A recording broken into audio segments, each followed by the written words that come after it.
Hello friends, हम लाए हैं आपके लिए एक्सरसाइज 4।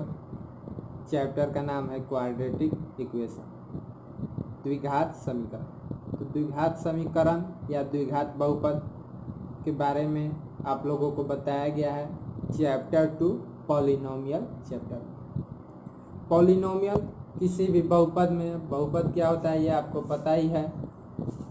तो किसी भी बहुपद में ये पॉलिनोमियल ऑफ एक्स के लिए किसी भी बहुपद में अगर एक्स का डिग्री 2 है, एक्स का डिग्री 2 है, तब वैसे पॉलिनोमियल बहुपद को क्वाड्रेटिक द्विघात कहते हैं।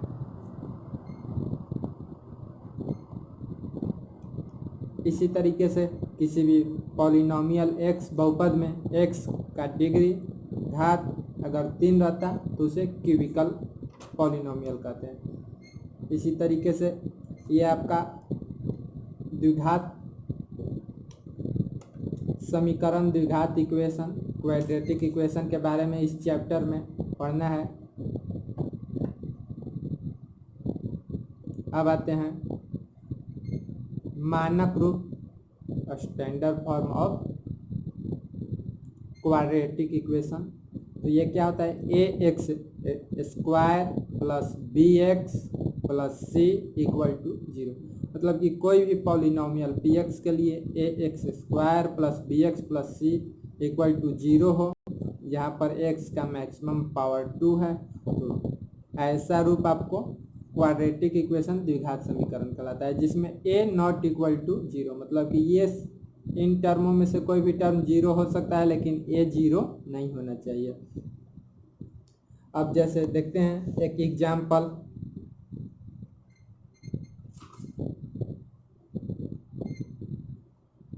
X into 2x plus 3 equal to x square plus 1। अब ये बताना है कि क्वाड्रेटिक इक्वेशन द्विघात समीकरण है या नहीं है।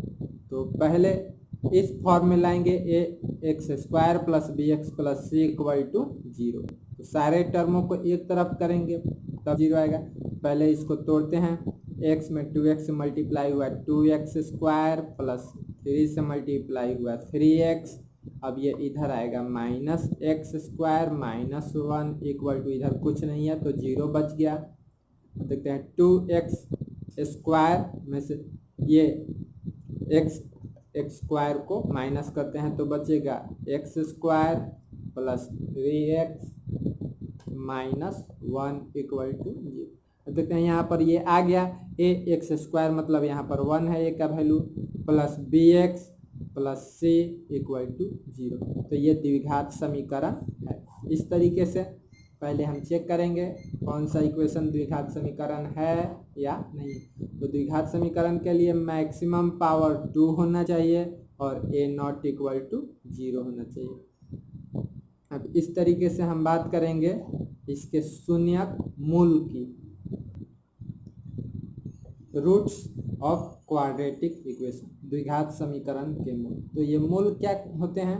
तो जैसे ये एक समीकरण होता है द्विघात समीकरण quadratic equation a x square plus B x plus C equal to 0 में एक्स का वैसा वैल्यू जिसके लिए एक्स का वैल्यू इक्वेशन में, समीकरण में रखने पर ये 0 हो जाए, तब उसके लिए एक्स के वैल्यू, एक्स का मान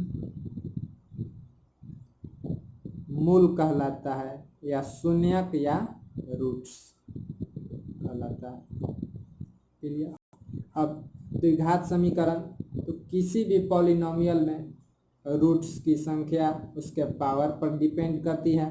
तो द्विघात समीकरण का रूट्स 2 होगा क्योंकि इसका मैक्सिमम पावर 2 होता है। तो नंबर ऑफ रूट्स, मूलों की संख्या इक्वल टू, इस चीज़ को हमेशा याद रखना है।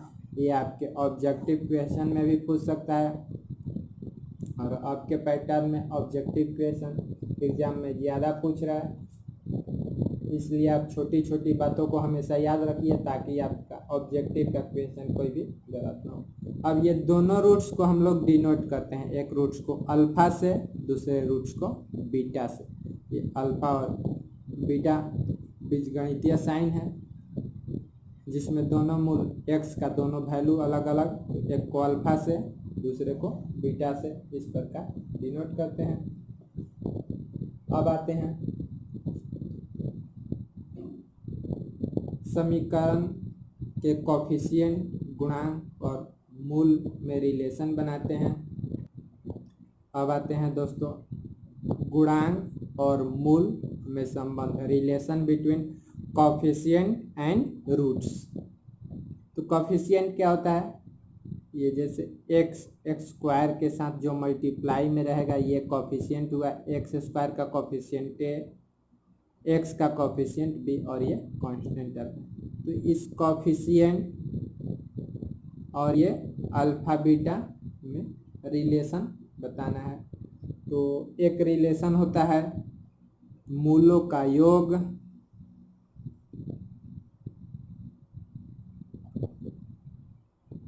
सम ऑफ रूट्स, मूलों का योग। तो आपका ये मूल अल्फा और बीटा आता है तो इसको इस तरीके से अल्फा प्लस बीटा से भी डिनोट कर सकते हैं, अल्फा प्लस बीटा, या आप डायरेक्ट यही लिखिए मूलों का योग equal to minus B by A. ये एक फार्मूला हुआ मूलों का योग माइनस बी बाई ए। उसी तरीके से एक दूसरा रिलेशन होता है मूलों का गुणनफल product of roots equal to आपका होता है सी बाई ए, ये सी और ये C by A equal to alpha into beta. ये आपका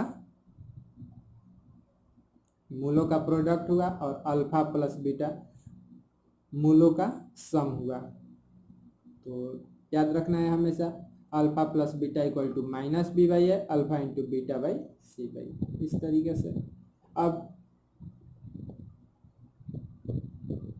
रूट्स से मतलब कि मूलों से अल्फा एवं बीटा से अगर इक्वेशन बनाना हो तब समीकरण के मूल से समीकरण बनाना, मतलब कि समीकरण का जो रूट्स आएगा अल्फा बीटा उससे एक इक्वेशन अलग बनाना। तो जैसे x इक्वल टू आया आपका अल्फा, दूसरा x इक्वल टू आपका आया बीटा। ये अल्फा और बीटा मूल है, रूट्स है, तो ये x का वैल्यू भी है तो इसलिए x के इक्वल। अब देखते हैं अल्फा ये इधर आएगा तो माइनस में x minus alpha equal to 0, x minus beta equal to 0। अब इस तरीके से ये क्वाड्रेटिक इक्वेशन का गुणनखंड हो गया, फैक्टर हो गया। तो इन दोनों का मल्टीप्लाई भी एक फैक्टर ही होगा, तो x minus alpha into x minus beta equal to LHS multiply, तो RHS मल्टीप्लाई 0 से 0 मल्टीप्लाई होकर के 0 ही आएगा। अब इसको तोड़ते हैं, x में x से मल्टीप्लाई x स्क्वायर, x में माइनस बीटा से मल्टीप्लाई तो माइनस बीटा x। इसी तरीके से x में अल्फा से multiply minus alpha x, minus minus plus alpha beta equal to आपका आया 0। अब इस तरीके से ये देखिए x स्क्वायर माइनस यहाँ पे बीटा और अल्फा में से x कॉमन ले लेते हैं x, तो यहाँ पर बचेगा बीटा प्लस अल्फा, ये बीटा माइनस कॉमन है तो plus alpha into beta equal to 0। तो ये आपका क्वाड्रेटिक इक्वेशन इस तरीके से फाइंड कर सकते हैं। अगर अल्फ़ा बीटा दिया हो तो अल्फ़ा प्लस बीटा का एडिशन यहाँ पर रखेंगे, अल्फ़ा इंटू बीटा दिया हो तो अल्फ़ा इंटू बीटा का प्रोडक्ट यहाँ पर रखेंगे और इस तरीके से क्वाड्रेटिक इक्वेशन बनाएंगे। तो अल्फ़ा बीटा दिया हो तब क्वाड्रेटिक इक्वेशन कैसे बनाते हैं, तो इस फार्मूला पर x square minus alpha plus beta, इसको सजा देते हैं, बीटा अल्फ़ा को alpha beta into x plus alpha into beta. तो इस तरीके से अगर रूट्स दिया हो क्वाड्रेटिक इक्वेशन का, अगर मूल दिया हो तो दोनों मूल का वैल्यू रख करके क्वाड्रेटिक इक्वेशन फाइंड करते हैं। क्वाड्रेटिक इक्वेशन दिया हो तो दोनों मूल निकालते हैं।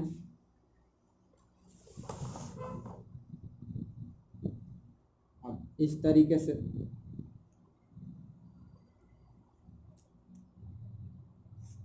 अब क्वाड्रेटिक इक्वेशन अगर आए तो उसको सॉल्व करके मूल कैसे फाइंड करते हैं। तो पहले ये इतना चैप्टर का इंट्रोडक्शन था, मूलों का निकालना हम एक्सरसाइज वाइज सीखेंगे।